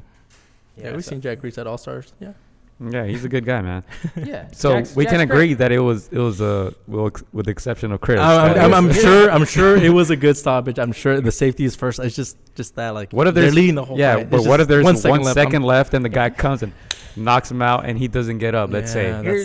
Here's one thing I will say. Right, I will say that it's also not Jack Reese's job to know what the score is of the fight or anything like that. He doesn't need to know, like, he doesn't know that this fighter's up this many rounds. He knows what he sees, but a lot of times what we see is different than what the judges see. So Jack doesn't necessarily know that. And I saw the corner, because it happened right in front of their corner, I guess, where he walked. Like, they were really upset with Jack Reese. But I'm like, oh yeah, they were furious. Be upset at your fighter for getting caught in the first place, right? Yeah. That's how I felt about Meldrick Taylor. Yeah, Meldrick was looking over here at the side instead of looking at the referee. So I mean, it's your fault. Yeah, to your point, like, the refs are not supposed. They're not supposed to know the score, but you could kind of tell who's winning the fight, who's ahead, and. Well, I always think I can tell who's winning a fight, and then the judges will come out and say something totally different. That's true. That's true. So I don't know. Maybe it's different for them, but not for me. Well, it's a weekend. So actually, before we get to that, there is one more thing before we get to that. So while we're on the topic of WBC and this, I want to get your guys' thoughts on one thing. So FightNews.com had reported that the WBC voted unanimously to reduce affiliated championship bouts. So that's secondary championships, not the WBC World title or WBC Silver title, but any other title, to reduce those rounds to 10 for male competition. So men would then fight 10 rounds for any title that wasn't a world title or a silver title. So interim, it's all these other. An interim title is a world title. Oh. An interim title is a world title. He's talking about, like, the NABF title. Different types of regional bouts, I thought it was already like that, honestly. So it doesn't make a difference to me. No? I think the fighters, they're taking more punishment in sparring than they actually do in the ring sometimes. I think a lot of times when these guys are sparring 100 to 300 rounds in preparation for a fight, I think a lot of that has to do with them, man, because, a lot of them don't stop sparring until the week before. Usually that last week is just all weight cutting, but that Friday before, they're still in there sparring, getting their sparring in. So, I mean, there's numerous things that can be done. I mean, the WBC stepping up and trying to help these guys that are, getting this traumatic brain injury, then, I guess they're taking a step in the right direction. It's just it's a step. It's a step. Yeah. That's it. Yeah, nothing negative about the WBC. It's a step in the right direction. I just think there's a lot more to it than just cutting rounds down from 12 to 10. If that's the reasoning behind it, is because fighters are getting hurt, that's why they're cutting it down from 12 to 10. That is the reasoning. Then I mean, I don't see a problem with it. Yeah, I mean, if that's the reason, I wouldn't have any objections. 10 round fights are okay. I mean, we get some more action, compact fights, for the most part too. So if it's for the safety and it's not a big title on the line, then yeah. Okay, Gio, anything else? That's it. All right, Stacks, you want to take it to this weekend? Man, this weekend, Las Vegas. Heavyweight showdown. Las Vegas, big fight in Las Vegas. As we all know, we have the lineal heavyweight world champion, Tyson Fury, taking on the WBC heavyweight world champion, Deontay Wilder. Split pay-per-view between ESPN, Fox. They're going to have a pre-show on ABC starting like at 1 o'clock. The ESPN fights start right after that pre-show on ABC. The fights will be on ESPN. And I believe Fox as well is going to also be showing the pre-fight cards. I think that the last television card is a fight between Javier Molina and Amir Imam. and then that kicks off the pay-per-view, which to me that card really kind of sucks. I'm a little bit interested in seeing Charles Martin and Gerald Washington go at it. That fight has that's a good fight. I know both of those guys. I mean, it's a title eliminator fight. I know Gerald. I know Charles Martin. So I think that's a good fight there. And then of course the main fight. But when they're making all this money and you're paying buku bucks to both of these fighters, right. your undercard, your pay-per-view undercard really is not going to be too special. I think to me, I've always said it doesn't take great fighters to make great fights. It takes well-matched fighters. Yeah. It takes two people who are very well-matched to make a good fight. And I think when I think of Charles Martin and Gerald Washington, I think that's a well-matched fight. Like that's an interesting heavyweight fight. It's an interesting fight. Mm-hmm. Yeah, it's an interesting fight. They're both like at that same crossroads, about the same level. Yeah, it's just with what you're saying, you don't have to have great fighters to make great fights. But a lot of times, like I've said in the past, these fights are made by the casual fans. It's the casual fans that are buying millions and millions of pay-per-views. That's why Fox is running commercials. That's why ESPN is running commercials. That's why it's on gas station pumps in Las Vegas to hit the casual fans, not us. We know what these fights are. That's why you should actually have maybe a few more names on that undercard. Casual fans don't know all those names anyway. They're tuning in for the big heavyweight title fight. What they want to see is they want to see great action fights, right? If you're a casual fan, you tune into a pay-per-view and you see 6 guys you don't know and then a big heavyweight title fight, and those 6 guys you don't know all make great entertaining fights. You don't care that you didn't know who they were. You saw good fights. That's what you want to see. You want to see them mix it up, man. I don't know. True. Because I've seen Rigondeaux on a few pay-per-view cards and but that's what I'm saying. fall asleep halfway through a goddamn fight. Yeah, like we might care to see, we might go, oh, Rigondeaux or Great Rigondeaux, fighter. however, he's a great fighter. Let's watch him on a pay-per-view. Somebody else might watch that and go, man, Why is this is boring? Came for the steak, but I got some rice and I got some Puerto watched, Rican food on the side. Yeah. I watched Bandido Vargas against the Japanese cat on the Canelo card. Right? Canelo Cotto, man. Yeah. Your boy. It goes from that to Rigondeaux. Yeah. Man, I swear that half the arena was asleep, and then the Canelo Cotto cards. The they fight want to see the action. So The fans want to see the action. they want to see the action, exactly. Man. So who you guys got? Lay it down right now for the. I'll let you take that first, Gio. Who do you got? I'm gonna say the same thing that I said this past Friday. All right. On the live broadcast. Haven't changed it up yet. And here comes the sirens. Every episode fitting. with the siren. For the first fight, I was rooting 100% for Tyson. I thought he was going to outbox Wilder like he did. For the second fight, I hear Tyson talking about, retirement, talking about WWE. He's got other stuff going on. I feel like that first fight was a little more do or die for him, just for his health, period, for his mental health. I think this fight, he's a little better off maybe. He has lost a lot of weight. I don't know if that's going to benefit him. It should in terms of moving around the ring. I'm a Tyson Fury fan, but I think he's gonna get caught. And not just, I'm not too impressed with Wilder's boxing skills, but if you throw that punch 100 times, at least one is gonna land. What round are you going? Early, late? Probably late. Late round yeah, stoppage? Tyson will avoid that right hand all fight long like he did in the first fight. Okay. What do you got? I'm gonna have to agree. I think Wilder's gonna catch him, but I think we're gonna have a more exciting fight this time around. The first one was exciting. It was like you were tuned in every single second of that fight because you knew that, even though Wilder was getting outboxed, that punch could land, and it landed twice, not as effectively, because he didn't put him, out completely. But I'm gonna predict that Wilder's hitting the canvas this time, but he's getting up to knock him out. I'm predicting that. I think Tyson. Fury. I think Fury. I think he's actually coming out a little bit heavier, right? Heavier, 270. 270. Yeah. So I think he's gonna try to mix it in. I think he's gonna mix it in. I think his boxing skill is he's gonna catch Wilder. It might knock him down.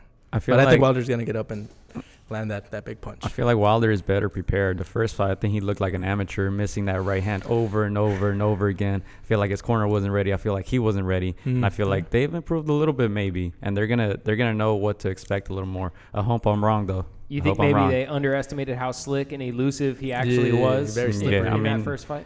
He threw one punch the whole fight. That was his mentality. I'm just gonna catch him and he's not gonna get up. Right? I feel like now he'll mix it up a little more. Almost worked. Yeah, I think Wilder's more patient now, even though he knows, like with Ortiz, like he was losing every single round, but that didn't let him just like get discouraged, and then that punch came. I hope we're wrong though. I hope we're wrong because I always root for the boxer over the puncher, but same heavyweight division is just different. Yeah, as a fan, I would go with I want Tyson to win, but if I'm putting money down, my money's going with Wilder. Stacks. Who do you got? I got Tyson Fury, man. Let's go. I got Fury winning, man. I think I'm a flip flop. I'm with you. I think he's gonna outbox Wilder. Okay. I just think he's gonna be on his toes. He's gonna be slick boxing. He's gonna outbox him. I think the power. I think at 270, I think he's gonna have a little bit more strength. I think you're right. I think he's gonna drop Wilder somewhere in the middle rounds, and Wilder will get up. I just don't see Wilder catching him. As a matter of fact, last night I watched. It's called Fight Science, right? And it was done by Andre Ward, and he went through the fight like step by step on different punches that Wilder was throwing on and why Wilder failed to win. And it was showing Wilder, like you said, throwing a lot of big one punches where he was missing, or he throw two big punches and miss two big punches and exert so much energy where Fury would come back and Fury would use his feints and hit him with different combos, even slap him. He said he did illegal punches where he would slap him like with the back of his hand. Okay. And Ward explained everything like step by step, every round by round, on why Wilder was losing rounds and why Fury was winning rounds, and what mistakes Fury made to get dropped. Not necessarily that Wilder did something right to catch Fury, but it was more Fury's mistake on why he got caught. Yeah. And he had his hands down on both of them. I just don't see I don't see Wilder having that type of technical skill to beat him. If he does win, of course it's going to be by knockout and he gets caught, and it's going to be it'll be lights out, but I don't see it happening. I got Fury. I hope you're right. I'll be right. The one thing I'll point out about a Fury knockdown, if that were to happen, is that an injured man is extremely vulnerable, but also extremely dangerous. So what that means is, like, if he were to knock down Wilder, he really has to continue to stick with his normal game plan of just boxing and not say, hey, what I'm going to do is I'm going to try and jump on top of him right now. Because as you go to jump on top of Wilder, all he needs to do is just kind of throw the right hand and boom, and that's it. Andy Ruiz. Right? So, like, he's extremely vulnerable, but also extremely dangerous. So even if he knocks him down, there's a good chance that the fight has to kind of just continue on at that same pace, because you can't overexpose yourself at any point in time with someone who has the punching power like Deontay Wilder has. I abstain. Like, in the same way that you said, like, oh, I flip-flop in this conversation, there is, to me, an absolute clear path to victory for either fighter. Like, I think the things that would surprise me, if Tyson Fury won by knockout, I think that would be a little bit surprising. If Deontay Wilder won by decision, barring that he knocks Tyson Fury down like 4 times in the fight, I think that would be surprising. Those are the outcomes that would surprise me. If Tyson Fury wins by decision or if Deontay Wilder wins by knockout, wouldn't be surprised either way. I think I wouldn't go and go, wow, that really caught me off guard. I never expected Deontay Wilder to win by knockout, or I never expected Tyson Fury to outbox him over the course of 12 rounds. So because there's such a clear path to victory, and you can see that each person has the goods to beat the other one. They absolutely do. Yeah. Tyson Fury has the boxing skills to beat Deontay Wilder. Deontay Wilder has the punching power to beat Tyson Fury. So at the end of the day, I think that's what makes this fight so intriguing, is that a lot of times you can look at it and you go, oh, Canelo, who's going to win this one? Probably Canelo, because of the fact that it's Canelo and he's fighting somebody. But that's not this fight. Yeah. You don't look at it and go, oh, well, it's like clearly just this one guy. Like, I really don't know. Either one could win. And I think it's just going to be great for as long as it lasts. I'm looking forward to a good fight. That's all there is to it. Yeah, even people that don't know the sport, man, they're tuning in. I mean, I have this nurse. She's my work mom, right? And she texted me last night. She's all, I can't wait for Wilder Fury. I think I'm gonna order the fight. Yeah. And I think she told me Wilder better be careful, And she's like a diehard Wilder fan, right? And she texted me last night. And she says, what exactly she says? She says, I'm watching the Wilder special. I'm gonna order the fight. Wilder's my favorite. I'd love to meet him someday. But Wilder needs to be careful because Fury's something else. Yeah. You know, and this is just an like, older lady that's damn near 70 years old wanting to watch this fight. You know, but you know, unfortunately, I feel like we're getting this fight because of boxing politics. The 115, 111 from Alejandro Rochin. Yeah. That's the only reason we're getting this fight right now. Yeah. So. And we went after him. We told you guys, we asked him that question, like, how'd you score it? Yeah. Just tell us. You could That's BS insane. and tell us whatever, but just give us an explanation. Give a look at the scorecard. He gave the first like 4 or 5 rounds to Wilder. First rounds were close. They weren't like nobody was doing much, and that's always challenging, right? Yeah. So you're looking at it and you're like, yeah, Fury's boxing, Wilder's walking, but nobody's really landing anything of significance on either side. So to give one person 4 rounds in a row was Well, what happens 5. is when you don't have a lot to go on, when it's not so easy, you start like reverting to whatever personal biases you have. Like, oh, I like people who move forward. I can't tell who won. So, you know what I mean? So Deontay Wilder gets around. You know what I mean? Like, or people. It's funny because it's true. That's right. Or people get this thing in their head where they go, oh, that was a really close round. You have to take it from the champ. So Deontay Wilder gets around. And those are like, that's all bad ways all these boxing myths Right. people create. But that's how you end up with that, right? Yeah. You have some guy who goes, I'm not sure. You have to take it from the champ, Wilder. Yeah. Right? Like, looks like Tyson Fury is running, even though he's, fighting beautifully defensively. I don't like guys who fight backwards Wilder, right? Because they don't have a lot to go on. That's why I'm always an advocate every time we're on your show and I talk about I would love to see more 10-10 rounds. Like, I think if you really can't tell, I would love for you just to say, I don't know, it's an even round. We'll go into the next one.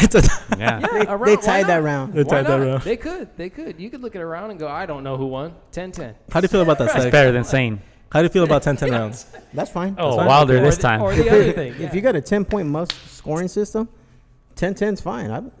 Why do you have to have a winner round? If a fight's a draw, how come a round can't be a draw? Dude, Yeah. I watch plenty of rounds that are high action fights between two guys who are both putting in work and doing damage. And at the end, you'll hear people say things like, I don't envy the judges in this fight. You know why? That's because they couldn't tell who won. Yeah. And I think if you can't tell who won a round, then you should just be able to call it 10-10. And that's what what makes makes 10-10. I don't know who won that round. It was a tough round. That's what makes combat sports so difficult because those are really the only sports where 3 people or 4 people decide who wins, right? In basketball, you can look up at the scoreboard and say, you lost, you won. You can't just be like, nah, look, you put up more points, but you played better, so you won, right? Yeah. That fourth quarter, you guys outscored them 27-10, but you guys still lost. But you guys won because you guys came on at the end. Yeah. I'm going to give you the win. You knocked him down a couple of times. I think We got Tommy Rush Jr. checking in. Thanks, Tommy. From the Standing 8 podcast, he said facts. Yeah, that's right, man. I'm telling you. Facts from stacks. 10-10. Facts from stacks. Facts with stats. 10-10s are where it's at, man. It's Yeah. the future. Yeah. 10 rounds, 10-10, 100, 100. Everybody gets 100, 100. There you go. That's a real draw, goddammit. You look Not like some of these fake draws. Right? That's what it is. Every time I say that, somebody normally chimes in and says you'll get more draws, but my feedback is always that more draws is better than the wrong decision. Yeah, wrong a draw is decision. better than a bad decision. Yeah. Right? I'd rather have someone go, I can't tell it was a draw than I couldn't tell, so I just gave it to that guy over there because I like him better. Yeah. I Well, mean, actually, man, it wouldn't be more draws because say you only had one 10-10 round. Say the first round was a 10-10. That throws it off already. That throws it off. Now you got 9 rounds that's an odd number. Odd number right there. Somebody's gonna win. Yeah. With 10 and 12, those are even numbers. So you're gonna get a lot more draws that way. You know. So I mean, if you were able to score the fights 10-10, you would actually throw off the whole damn scoring system. So Yeah. I don't think you would. I mean, mathematically, yeah. you wouldn't have as many draws. Yeah, you would need to So have an whoever even number said of that to you draws. must not be a very good mathematician. Download that calculator James Beep, Del beep, beep, beep, Campo. beep, beep. Shout out to James Del Campo. He says Wilder by KO. Fury's got to take it from Deontay, but he doesn't like to trade. That's true. So late round KO for Wilder. Another one of these got to take it from the gotta take it from the champ. champ. Come on. Well, now. he's calling it by KO, so it doesn't matter. You gotta take it from the lineal champ, right? Too. You gotta take it from the I lineal. never understood that mentality. Like, Take it from the champ. Take it from the champ. did you have to beat the Warriors by 10 points to win? No, you just had to beat them by 1 or more. You got to take shit from the But champ. you don't play boxing, though. Win. That's what you got to do. This isn't basketball, This is the Gio. best. You don't play boxing. You don't play boxing. No games here, just Just boxing. boxing. Hey. Just boxing. Hey. This is it. all over my table. That's No it. games. Yeah. All right, guys. That's all I got. You want to look into that camera and give all your shout-outs and all that stuff? Yeah, before we get out of here, I want to talk about All-Star Boxing. Do Promise All-Star I would Boxing. do that, Oh, right? man. Yeah, of course, man. for It man. was pay-per-view. So Pay-per-view. Fight Pay-per-view. TV. Fight TV. $14.99. Yeah. Yeah, would you buy that? Go ahead and talk about your fights, man. Let's sell it.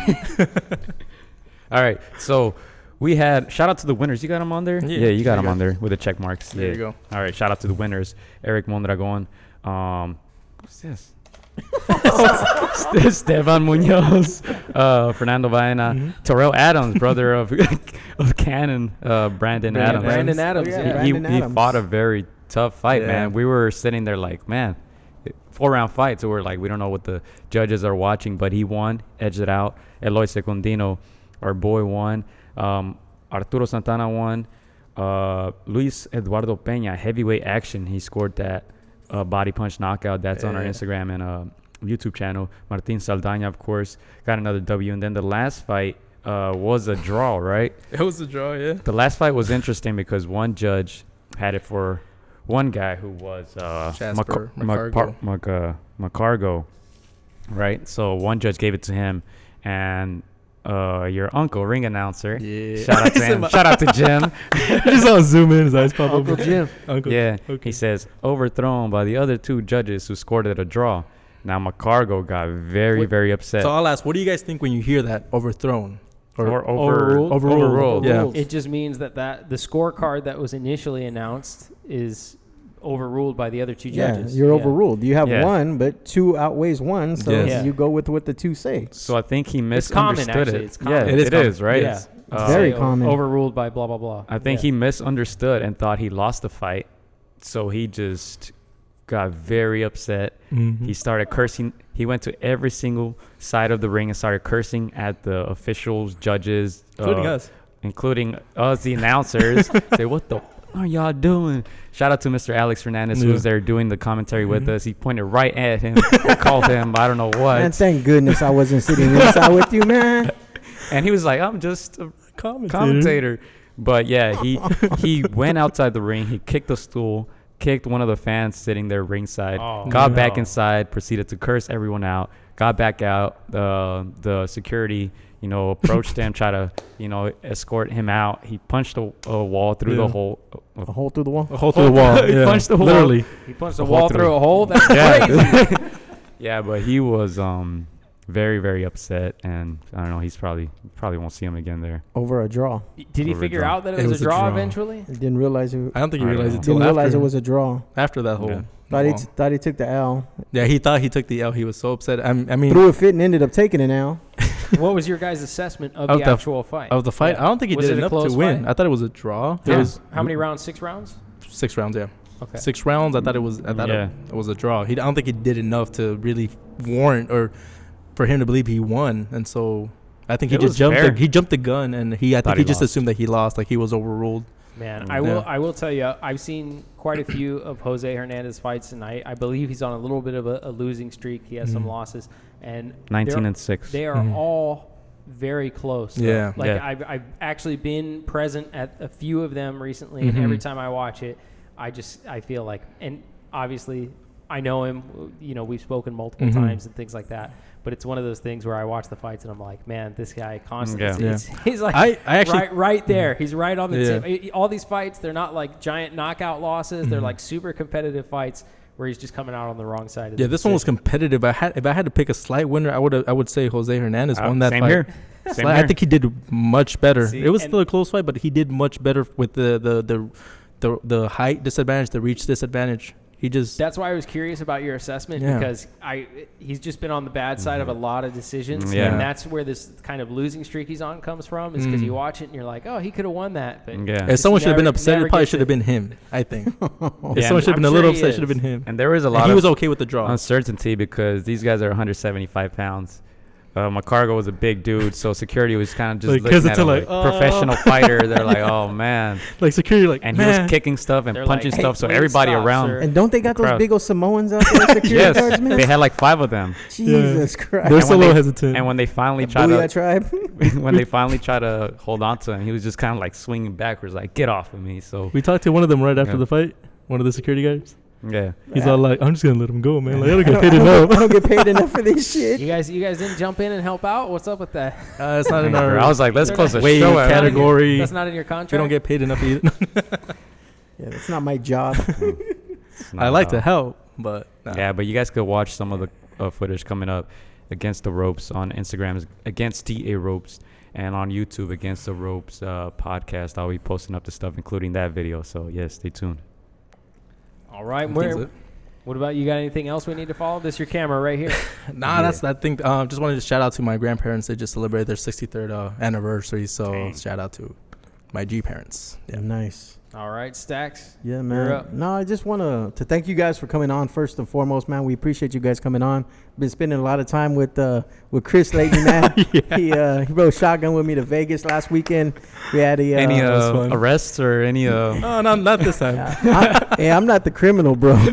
So he didn't have to worry. He didn't have to worry about that.